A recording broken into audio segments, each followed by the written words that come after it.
self-functionally towards a biology group, Holy Cross Convent Higher Secondary School, Ambikapur.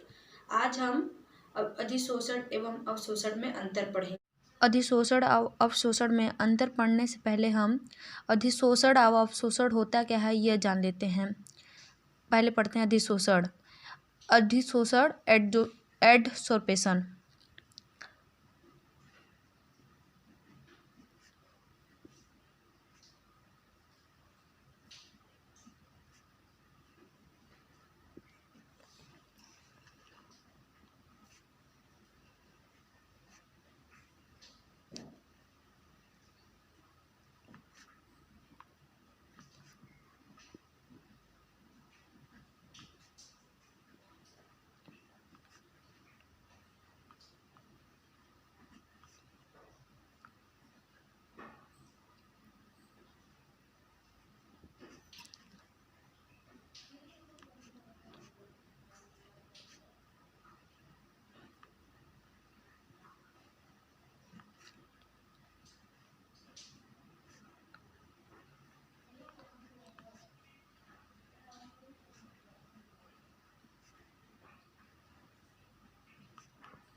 कहलाता किसी पदार्थ ठोस या द्रव की सतह पर किसी अन्य पदार्थ गैस या द्रव्य का आकर्षित होना तथा उस पर बने रहने की घटना को ही अधिशोषण कहते हैं।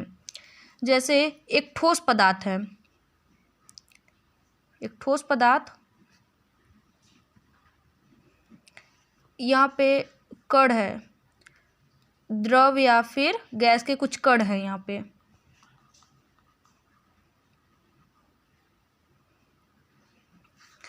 जब इनका अधिशोषण होता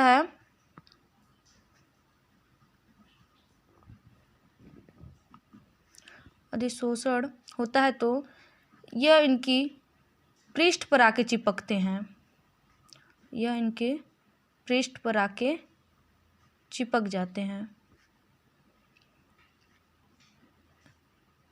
यही प्रक्रिया अधिशोषण कहलाती है। अन्य पदार्थ के अणु इसकी सतह पर आकर चिपकते हैं। कारण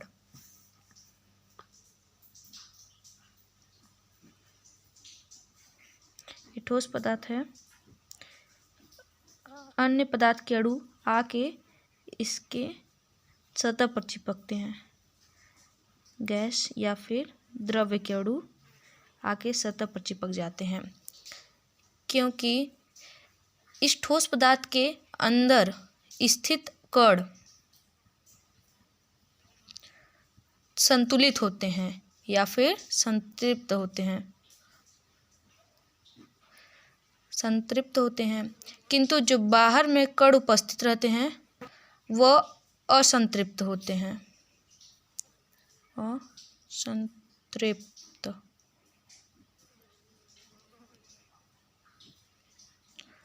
असंतृप्त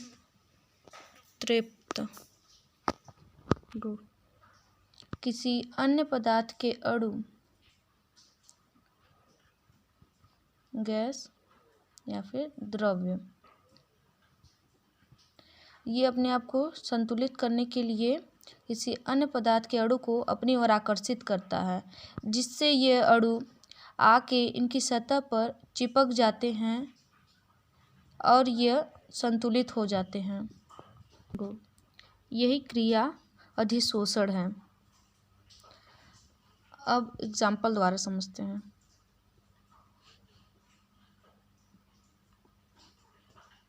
एग्जाम्पल, निकिल द्वारा H2 गैस का अधिशोषण।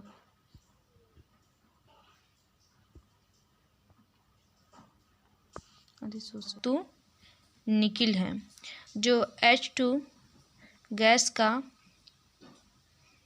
H2 गैस को अपनी ओर आकर्षित कर रहा हूँ।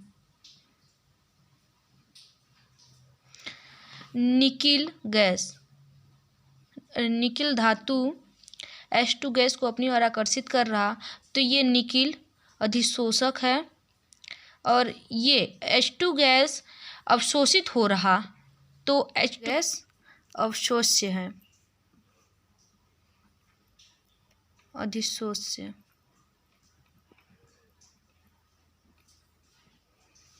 शोष्य निकिल अधिशोषक।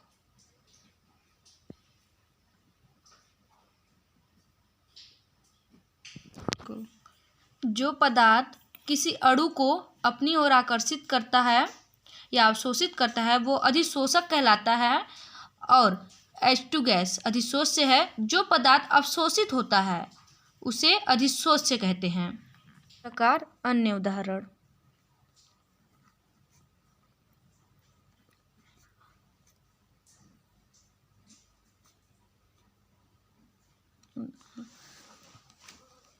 पहला प्लेटिनम, प्लेटिनम द्वारा H2 गैस का अधिशोषण। दूसरा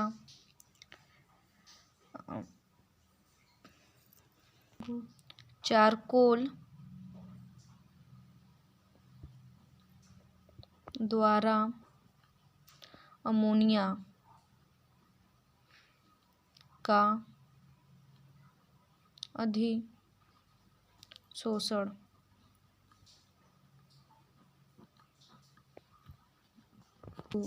सिलिका, तीसरा सिलिका जेल द्वारा जल वाष्प का अधिशोषण, अवशोषण।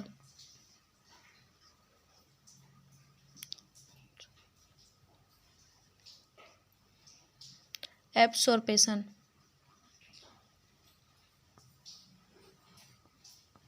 एब्सॉर्प्शन। अवशोषण व रासायनिक व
अवशोषण वह रासायनिक प्रक्रिया व रासायनिक तथा भौतिक प्रक्रिया है जिसमें किसी पदार्थ के अणु, चाहे वो गैस हो या द्रव्य, किसी अन्य पदार्थ के अणु में समा जाते हैं, तो यही प्रक्रिया अवशोषण कहलाती है। एक ठोस पदार्थ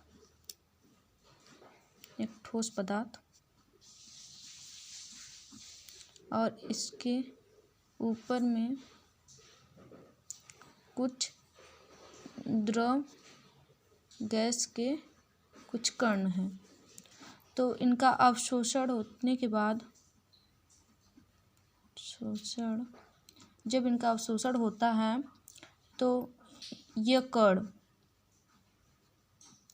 इसके आंतरिक में भी, अंदर में भी चले जाते हैं तथा बाहरी सतह में भी पृष्ठ पर जमे रहते हैं, चिपक जाते हैं। अंदर बाहर दोनों ओर चिपकते हैं। यही अवशोषण है। किसी अन्य पदार्थ के अणु इसके सतह पर तथा इसके आंतरिक पृष्ठ पर आके चिपक जाते हैं। क्यों? कारण: एक ठोस पदार्थ इसके आंतरिक कण तथा इसके पृष्ठ पे जो कण लगे रहते हैं वो संतुलित नहीं होते हैं। ये अपने आप को संतुलित करने के लिए किसी अन्य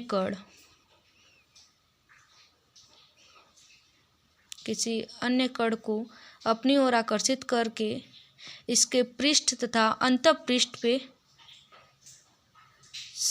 अंतःपृष्ठ पे आके चिपक जाते हैं और यह संतुलित हो जाते हैं। यही क्रिया अवशोषण कहलाती है।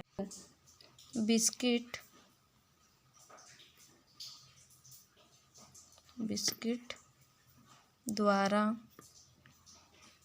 चाय का अवशोषण। यह एक बिस्किट है। यह चाय, जब बिस्किट को चाय में डाला जाता है तो बिस्किट चाय को अपने पूरा समाहित कर लेती है, मतलब चाय पूरा फैल जाती है बिस्किट की सभी तरफ। तो ये बिस्किट अवशोषक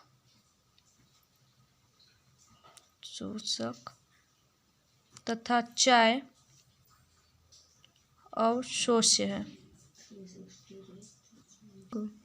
इसी प्रकार अन्य उदाहरण: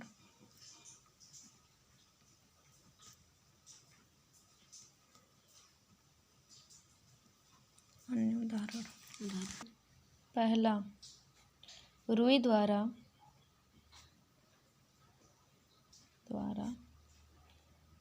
जल का अवशोषण।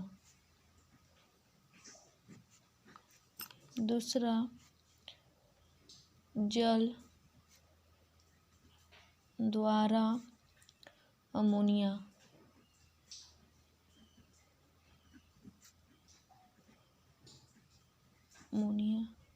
का अवशोषण। तीसरा, NaCl के द्वारा जल वाष्प का अवशोषण।